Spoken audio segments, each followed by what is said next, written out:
Story out of Texas as a convicted murderer was killed in prison. We're going to be joined now on the ground in Texas by our Fox 4 team, Alex Boyer. Alex, thank you so much for joining us here on Live Now from Fox. Maybe what are our authorities saying, what happened in this prison, and giving me a little bit of background on this convicted killer as well. Yeah, as you might imagine, Andy, news of his death caught so many people by surprise. Of course, especially the families of many of his alleged victims.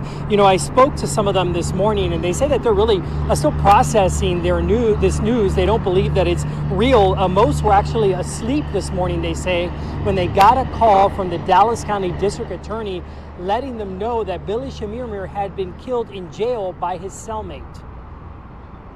One of the things that we said was, oh, it's over.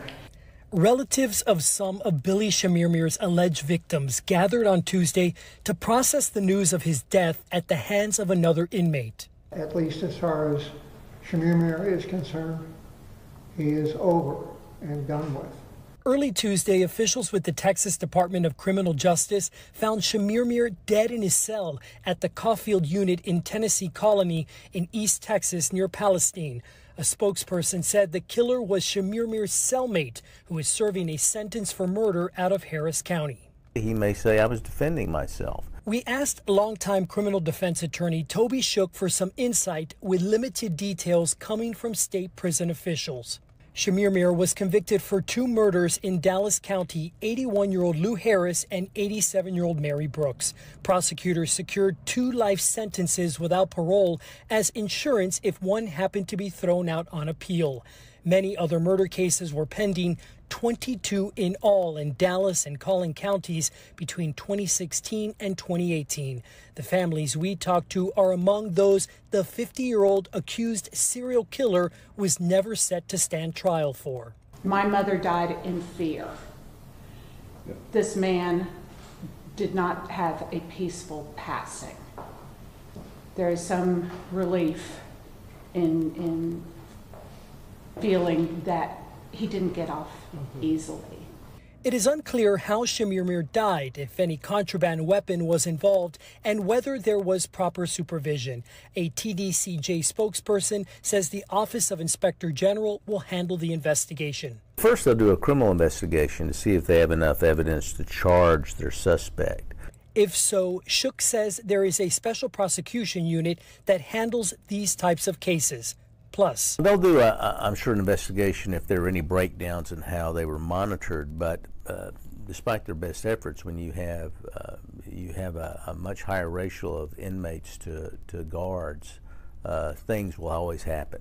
In August, the Collin County District Attorney announced his office would not seek the death penalty for murder charges Chemirmir faced in that county, citing the fact that Chemirmir would never be a free man as a result of his convictions in Dallas. Families we spoke to are ready to close this awful chapter in their lives. I'm surprised it took so long. So, God's out of it now. This was jailhouse justice. This was not an action of our justice system. And you know, the families say that while they, of course, are very happy to be able to close this very dark chapter in their lives, they still say that their work isn't done. A lot of them today at that press conference emphasized the fact that they really continue to advocate for seniors, really hoping to increase safeguards and accountabilities at these nursing homes and assisted living facilities all across the country. Of course, that is where many of Chemirmir's alleged victims were killed. Yeah, that term jailhouse justice certainly may be fitting there for some of those families. But Alex Boyer, take me back a little bit just for our national audience, and people may not know the name Billy Chemirmir. Give us a breakdown of maybe how closely did Fox 4 follow this whole trial, the sentencing, because of course the serial killer potentially killing nearly 24 people. Maybe how closely, and can you give us, our national audience, a little bit of a sense of that?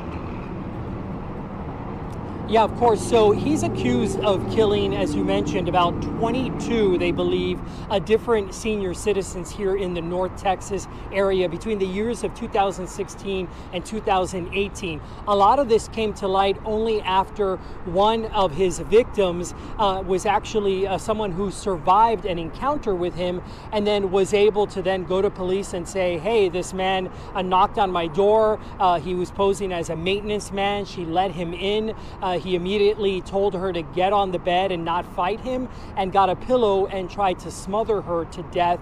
She had a pacemaker, which is why even though he thought that she was dead, she ended up surviving that attack because the pacemaker kept her from flatlining. As a result of that, then police were able to go back and look at surveillance video, develop Billy Chemirmir as a suspect in her case, and then as a result of her video testimony, they were able to link him to these two other cases in Dallas County, which is where he was ultimately convicted of those two deaths, and then again sentenced to those two sentences for life in jail without the possibility of parole. And then again, there were two separate cases, several separate cases that were going to be tried in Collin County, which they chose not to do that as a result of the fact that Chemirmir again was serving these two life sentences in a state jail, never to be released from state jail, and then ultimately, as we now know, serving about a year in prison before ultimately being killed at the hands of another inmate. All right, Alex Boyer, great background. We appreciate your time and your reporting, as always, here on LiveNOW from Fox.